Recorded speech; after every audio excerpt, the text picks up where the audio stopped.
हरिओम नमस्कार मित्रों, प्रणाम, जय श्री राम, जय बद्री केदार।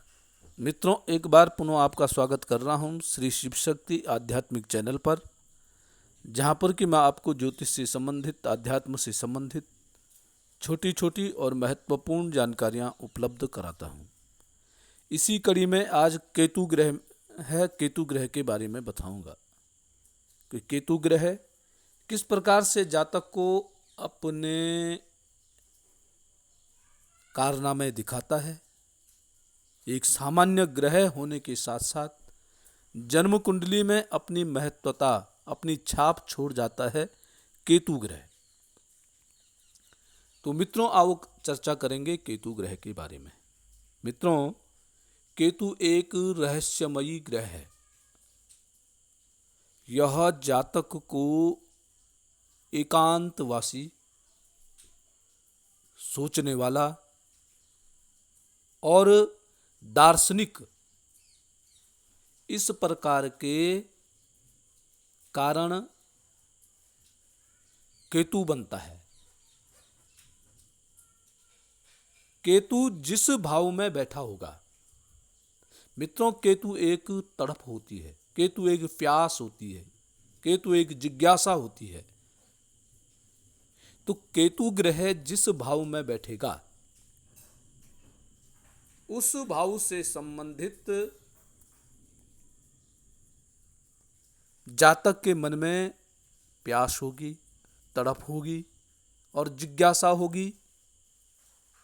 उस भाव से संबंधित चिंता जातक के मन में बैठ जाती है। ऐसा क्यों होता है?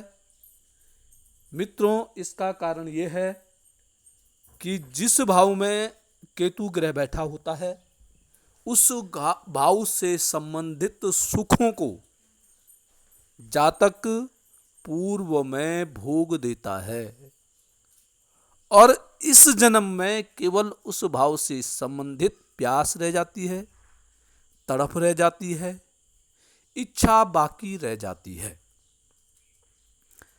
अब आपने क्या करना है? अपनी जन्म कुंडली देखनी है। जन्म कुंडली में आपके कौन से भाव में केतु ग्रह बैठा हुआ है, और जिस भाव में केतु ग्रह बैठ रखा है, उस भाव से संबंधित जो सुख होते हैं, उसमें आपकी निश्चित ही कमी होगी। अब सबसे पहले बात करेंगे लग्न में।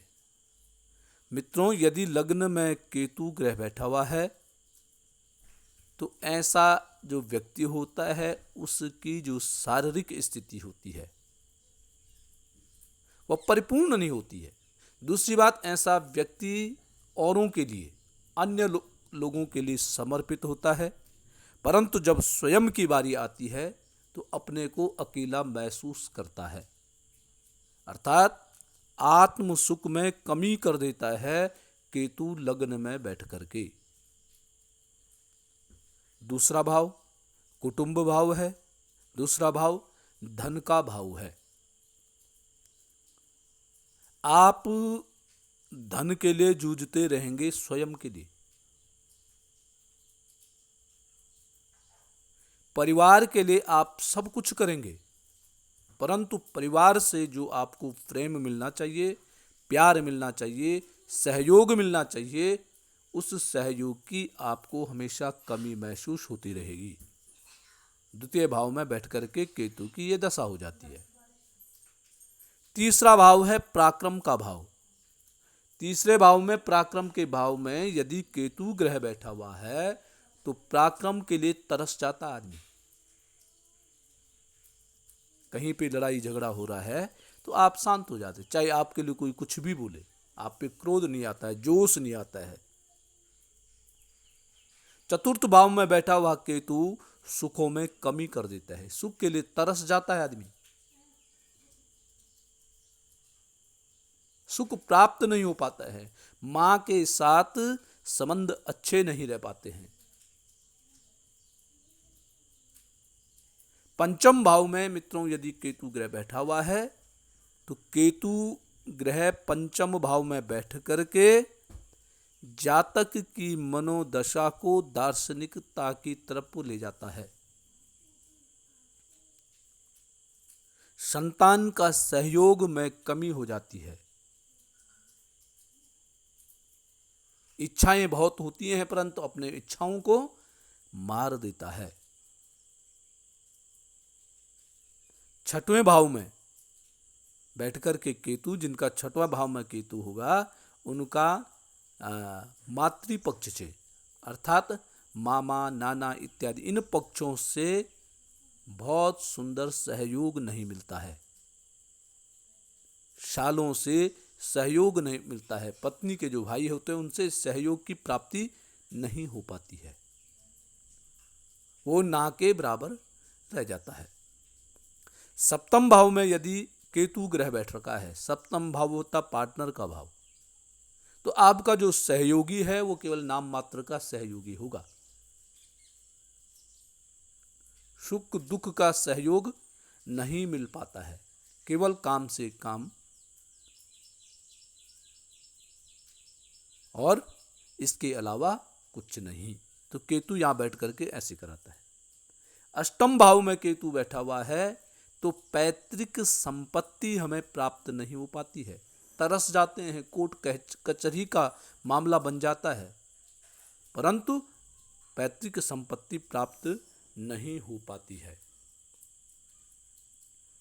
यदि नवम भाव में, नवम भाव भाग्य का भाव है, भाग्य भाव में केतु ग्रह बैठा हुआ है तो भाग्य साथ नहीं देता है। सब कुछ होने के पश्चात भी जो चीज हमें प्राप्त होनी चाहिए वह हमें प्राप्त नहीं हो पाती है। हम उसके लिए तड़प जाते हैं, प्यासे रह जाते हैं, उस वस्तु के बगैर प्यासे रह जाते हैं। दसम स्थान राज्य का स्थान है, नौकरी व्यवसाय का स्थान है। नौकरी के लिए तड़प, नौकरी लग भी गई है तो प्रमोशन के लिए तड़प। पिता का भाव भी है, पिता का सहयोग न मिल पाना। केतु दसम भाव में बैठ करके ऐसी मनोदशा कर देता है। 11वें भाव में यदि केतु बैठा हुआ है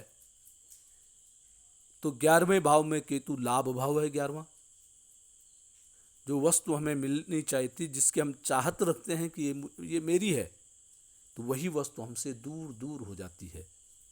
जो लाभ हमें प्राप्त होना चाहिए है वह लाभ हमें प्राप्त नहीं हो पाता है।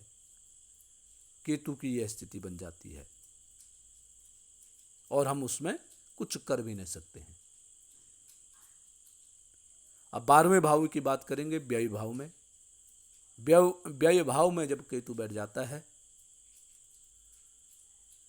तो हम जो चाहते नहीं है कि यहाँ खर्चा हो, वहाँ खर्च हो जाता है। कोई वस्तु हम यदि प्लान बनाते हैं, ये वस्तु अमुक वस्तु मैंने लेनी है, तो उसमें अनेक प्रकार के विलंब आने लग जाते हैं, बाधाएं आने लग जाती हैं। अनाप शनाप खर्चे तो केतु नहीं कराता है, परंतु मनपसंद खर्चे भी नहीं करा पाता है। चिंताएं बढ़ जाती हैं, भय हो जाता है, यदि मैं ये खर्च करूंगा कि आगे होगा कि नहीं होगा। ऐसी भयभीत स्थिति बना देता है केतु।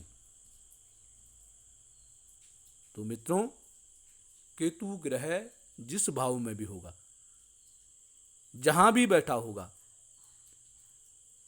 उस भाव से संबंधित जो रिश्ते हैं, जो व्यवसाय है, उसके लिए आपको ज़्यादा मानसिक तनाव करने की आवश्यकता नहीं है, क्योंकि यह आपका पूर्व जन्म का फल है। इसमें ज़्यादा चिंतित, जितना आप ज़्यादा चिंता करेंगे उतने ज़्यादा घाव आपको, आपके मन को आप प्राप्त होंगे और उसका कोई इलाज भी नहीं है। वो कुछ समय ठीक रहेगा और धीरे धीरे स्वतः ही वैसी स्थिति पुनः बन जाएगी। तो मित्रों, ये था केतु ग्रह के रहस्यों के बारे में। आज के लिए बस इतना ही। कल पुनः किसी नई जानकारी के साथ आपके सामने प्रस्तुत होऊंगा। वीडियो अच्छी लगेगी तो चैनल को सब्सक्राइब करें, वीडियो को शेयर करें, लाइक और कमेंट भी अवश्य करें।